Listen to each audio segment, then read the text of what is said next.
love. Welcome back to Mixed and Matched. I'm LaToya. As always, it's a pleasure to have you joining us today. Just in case this is your first time, I want to take some time and just share with you our passion behind this ministry. We're passionate about seeing blended families blend well. And for us, blending well means blending in a way that reflects God's character. So if you're blending a family, Mixed and Matched is the show for you. We want to walk alongside of you, equip you, whether it's because you're blending because of divorce or the death of a spouse, or perhaps you had children before marriage, or maybe your mate did. But whatever your reason is, we want to make sure we walk with you and give you the tools you need so that you can blend well. And we're excited to have as our guests today, Frankie and Cherise. They're going to share their blending story with us. Welcome, Frankie. Welcome, Cherise. It's good to have both of you here today. Thank you. So we're going to start off with the most interesting question of all times, which usually has two answers. How did you two meet? We met at church. In singles ministry. We were both leaders in the single ministry at the church, and I was leading a single parent support group. And he was teaching and leading and over large events for the singles ministry. Oh. And that's how we met. So did it happen like right away? Like how? No. Nope. She didn't know. I watched her for about 2 years before I said anything to her. And you know, and it was the Lord lead me, but also it was letting her see me in a leading capacity as being a man. So in that way, you know, it wouldn't be no question that this random man come up and talk to her. Yeah, I watched her for 2 years before I said anything. So now you two met in the singles ministry. You're both working, but you have your eyes on her. So tell us about once you decided that, you know what, we're going to pursue each other on a personal level. What did that look like? What is it that made you say, you know what, this guy looks like someone I would want to walk alongside me, raise my son, and even be the head of my household? What made that happen for you? It was interesting because having been divorced and being hurt from divorce, I really was, you hear people say it, I was done. Right? Done. Me and you, Lord, me and you and this boy. I was satisfied with that and not really settling. I was content in that. I had told my son, he had friends whose mamas had boyfriends. So he was wondering, are you going to get a boyfriend? And looking out for mama. Yeah, you know, he actually was starting to worry because I didn't date in front of him to where he was aware or anything like that. So he asked me, you know, are you going to get a boyfriend like somebody else's mom did? And I said, I won't bring anyone around you who can't love you the way that I do. And so that was kind of like a promise, pinky promise that he and I did. I said, so you'll know that when someone comes, when I introduce you to someone, you'll know that I already have seen their capacity to love you the way that I do. So he was like, cool. And he was around Frankie in the context of this ministry. And one day he came home and said, you know, Mr. Frankie is single. And he loves the Lord. And I mean, Mom, you know. And what he didn't know was Frankie had already expressed an interest in getting to know me better. And I was kind of still in that hesitant, prayerful period where I hadn't really responded. But for me, that was sort of like, okay. A signal. Yeah. Yes, because if my son felt comfortable around him and I had already seen him actively leading in service, you know, showing a heart for him, even though he and I weren't dating or anything. So now, Minister McCall, you've been watching her for quite some time. Oh, yeah. So what were the character qualities that you saw that said, you know what, this is the ticket?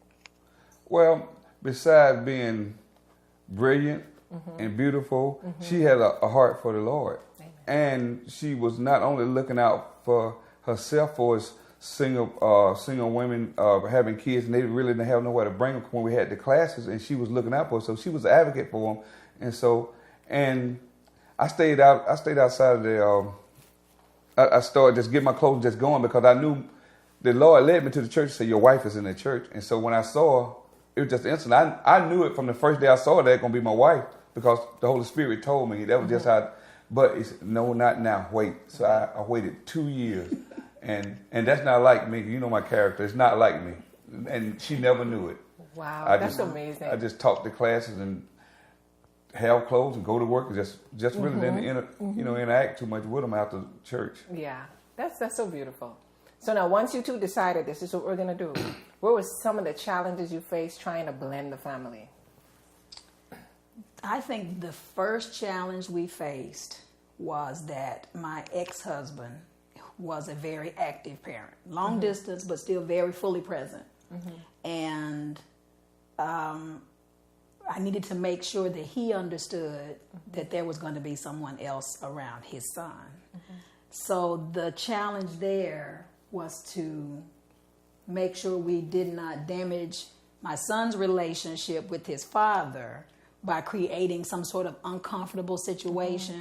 We didn't want it to be us against him or him against us. So we kind of had to manage that. I had to have a conversation with my ex-husband to say, there is someone, and this is what this looks like. And he knew me well enough to know that if I brought it to him, that he should start preparing himself, that there would be another male presence in his life. So that was probably the first challenge. I think from a co-parenting perspective, he witnessed me struggling as a parent in a situation with my son behaviorally. And I didn't know what to do. I was at church upset, and he stepped in. We were already dating, but we weren't engaged yet. And he stepped in and said, let me help you, allow me to help. And he did help in a way that was very effective, and it started to forge the relationship between he and my son at that point, because it was a boy, you know. And yeah, he had a dad, but his dad wasn't here physically present, and I needed help then. And it was really a situation where a male was needed, and he did it. He did it.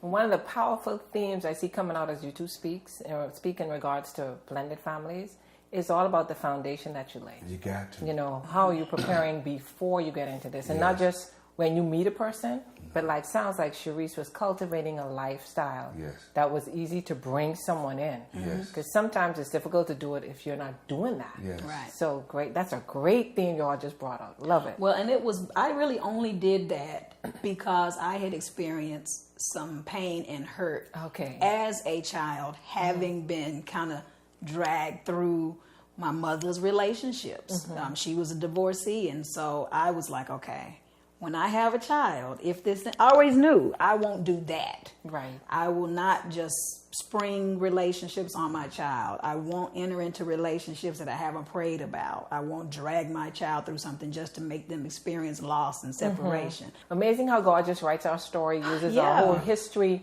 to make us what he wants us to be today. It's amazing. Yeah. Just amazing. So what are some of you spoke about the relationship with your ex-husband, making sure that was solidified and that challenge. But when you look back at all the stuff you've done and now you've blended this family, how old is your son now? 21. 21. From 6 to 21. Yeah. What would you say have been some of the greatest blessings? For me, I would say it's a blessing, and it is. He wrote a thesis. What's it, a thesis, a paper? He wrote a paper. He wrote a paper, and he used me, both of us, both dad, and he was saying how he had structured his life, and that was powerful. And when he was going to speak at a chapel or something, and he sent me the sermon that he was going to preach, and let me read it and looked at it.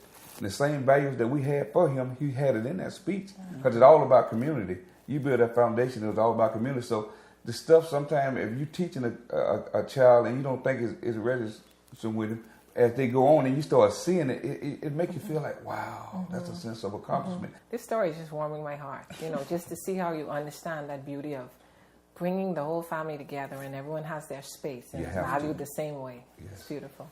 Cherise, what do you say has been a great blessing for you? I think that us co-parenting him, it did bring us closer together, and that was a blessing because we were on one accord, but we had to face the challenges together. And so we initially got married with the understanding that Zachary was going to be it, that my son was going to be it, no more kids. And then about 2 years into marriage, we both started thinking, we want another kid. But because we had promised each other or agreed that we weren't going to do it, we weren't telling each other. Oh, okay. We were telling another couple. He was telling the husband of another couple, and I was telling the wife. And so she said, you need to talk to your husband, because she knew what he was telling her husband. We both wanted a baby, but neither one of us was willing to say it because like we had made this agreement. Yeah. And so I did. I went to him and said, I really, after co-parenting with you, and he didn't have any biological children of his own, he's such a fabulous dad. And I said, I really think I want to have another baby. And he was like, yep. Let's do it. And Let's get this done. We now have a 9-year-old daughter, and she is a tremendous blessing. And I think that what is so powerful is that our son never felt like, and he's told us this, I'm not speaking for him, he never felt like he was my son and she is our daughter. He always felt like she's just another addition to our family. And it was very evident. When she was born, he wore a shirt that said he was her big brother. And it was so that our family is truly meshed in the way that God intended, because we don't have any lines of demarcation. He disciplines both. I discipline both. We love both.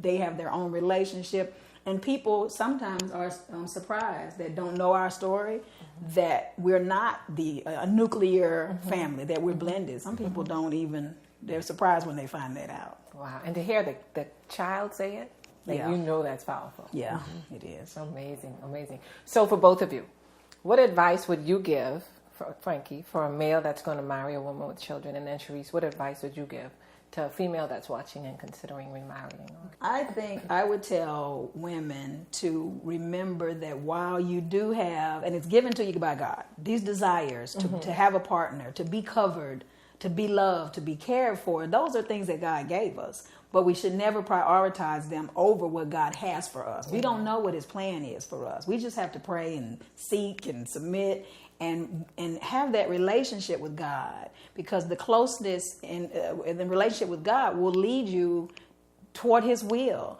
And so keeping that in mind, because like I said, I was done. I didn't want another relationship, and I wasn't scorned.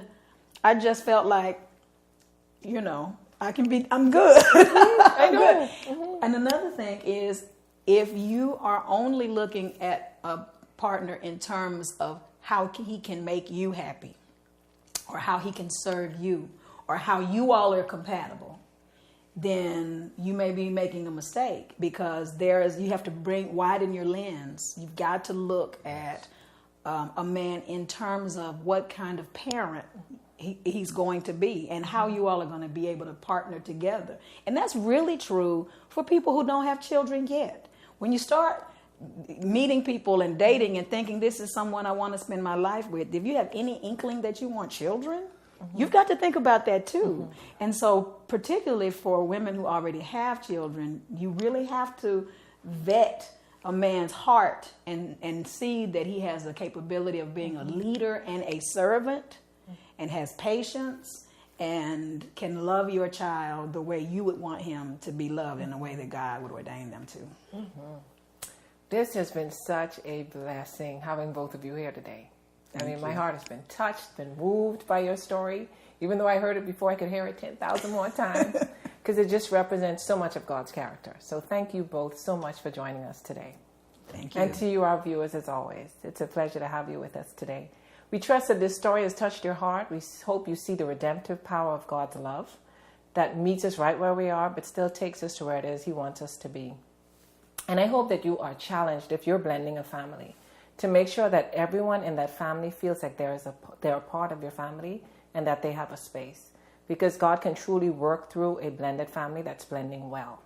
So until next week, we trust that you enjoy yourself, and we hope that we see you right back here on Mixed and Matched. And remember, more than anything else, God loves you right where you are. See you next week. Love